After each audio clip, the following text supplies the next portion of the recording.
नाजरीन साढ़े कोल इस टाइम मौजूद है ने मलक सैफ अली सैफ साहब मोजा बिल्ली मार हवेली लखा के करीब एक पिंड है।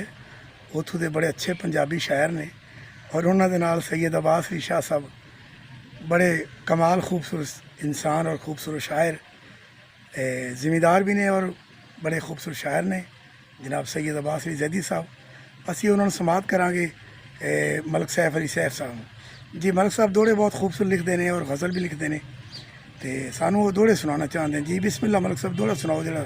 जी जरूर अपनी मर्जी नाल। जी बिस्मिल्लाह। मोहब्बतां के जिस गल विच तेरा जिक्र ना होवे गल बात दा मैं की करना है। हाँ हाँ जदों मिलना ही नहीं तो ढोल सानू चांदनी रात दा मैं की करना है। बहुत खूब। ते जिंदे लाया कासा टुट वंजना है उस खैरात दा मैं की करना है। जेड़ी तेरी रात तो दूर करे उस जात दा मैं की करना। वाह जी वाह, वाह जी वाह, बहुत खूब। ते कदी ठारिया पौधियां पालिया ने कदी हाड़ दी धुप ने साड़ दी।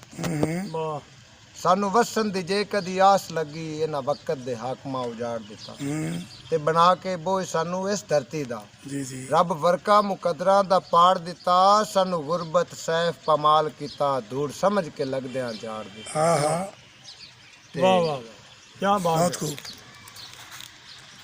गल सोच के सैफ गल करिए एवें वेले हुक्म चलाइए ना। वाह जी जी गल शादी सो के गल सोच के सैफ गल करिए वाह, एवें वाह। वेले हुक्म चलाइए ना। है किरदार तो नस्ल दी परख होंदी चंगे रहिए नस्ल पुनाइए ना। वाह वाह वाह वाह ते वाह। सोना मालक जे इज्जत दे छोड़े और सांभी रखिए यार गवाइए ना। एवें निक्की जी गल तो बड़क के चा के किसे बशर दे नाल वंजाइए। हाँ हाँ हाँ सलामत बहुत रहो। अच्छे। ते हरे बखत त सज्जन भी छड़ जांदे होवे बखत त सारे यार होंदे। हरे बखत त सज्जन भी छड़ जांदे होवे बखत त सारे यार होंदे।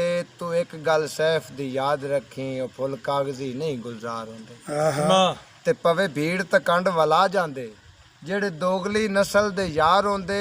ठगबाज त ठगियां करदे हन कच्चे इन्हां दे कौल करार होंदे। हाँ हाँ हाँ जियो जियो सैफ अली साहब जियो। सलामत रहो सलामत रहो। सानू प्यार ने कमलियां इंज कीता असी अपने भरम वंजा ले। हाय हाय हाय हाय। वाह ते बड़ी चाह नाल जेड़े मिलदे हाय मोखो ना अज परताल। ते हस हस के तौक रसवाइयां दे शाह जी हस हस के तौक रसवाइयां दे असां गल अपने विच पा लै। सानू गुरबत कर बदनाम गई ओंदे दौलत ऐब छुपा लै। हाँ हाँ जिन्ना मर्जी ताकतवर होवे झोला कतन हनेर नहीं होंदा। वाह जिन्ना मर्जी। जिन्ना मर्जी ताकतवर होवे झोला कतन हनेर नहीं होंदा। तारीख गवाह है वेख लवो सच झूठ तो जेर नहीं होंदा। हाँ हाँ ते लख राइयां दे पिया राह रोके ਉਹ ਕੁੱਤਾ ਕਦੀ ਵੀ ਸ਼ੇਰ ਨਹੀਂ ਹੁੰਦਾ ਬਿਨਾ ਸੈਫ ਛਟਾਕੀਆਂ ਪਾਈਆਂ ਦੇ ਕਦੀ ਪੂਰਾ ਸ਼ੇਰ ਨਹੀਂ ਹੁੰਦਾ। वाह वाह वाह। ਤੇ ਕੰਡ ਮਗਰੂ ਜਿਹੜਾ ਵਾਰ ਕਰੇ ਉਹ ਕਦੀ ਜਿਦਾਰ ਨਹੀਂ ਹੋ ਸਕਦਾ। ठीक हो गया। ਤੇ ਗੱਲ ਗੱਲ ਤੇ ਕਸਮਾਂ ਚਾਵੇ ਜਿਹੜਾ ਉਹਦਾ ਕਦੀ ਇਤਬਾਰ ਨਹੀਂ ਹੋ ਸਕਦਾ। ਤੇ ਦੋ ਘੁੱਟ ਪੀ ਕੇ ਜਿਹੜਾ ਬੌਂਗੀਆਂ ਮਾਰੇ ਉਹ ਕਦੀ ਮੈਖਾਰ ਨਹੀਂ ਹੋ ਸਕਦਾ। ਜਿਹੜਾ ਰਈਅਤ ਚ ਸੈਫ ਫਰਕ ਰੱਖੇ ਉਹ ਕਤਨ ਸਰਦਾਰ ਨਹੀਂ ਹੋ ਸਕਦਾ। वाह वाह वाह वाह सैफ अली साहब वाह वाह।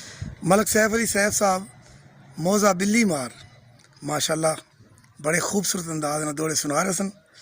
ਤੁਹਾਡਾ ਆਪਣਾ ਮੇਜ਼ਬਾਨ ਪੰਜਾਬੀ ਸ਼ਾਇਰ ਹਜ਼ੂਰੀ ਟੀਵੀ ਤੋਂ ਅਤਰ ਹਜ਼ੂਰੀ ਨੂੰ ਇਜਾਜ਼ਤ ਦਿਓ ਜੀ। ਪਾਕਿਸਤਾਨ ਜ਼ਿੰਦਾਬਾਦ। ਥੈਂਕ ਯੂ ਜੀ।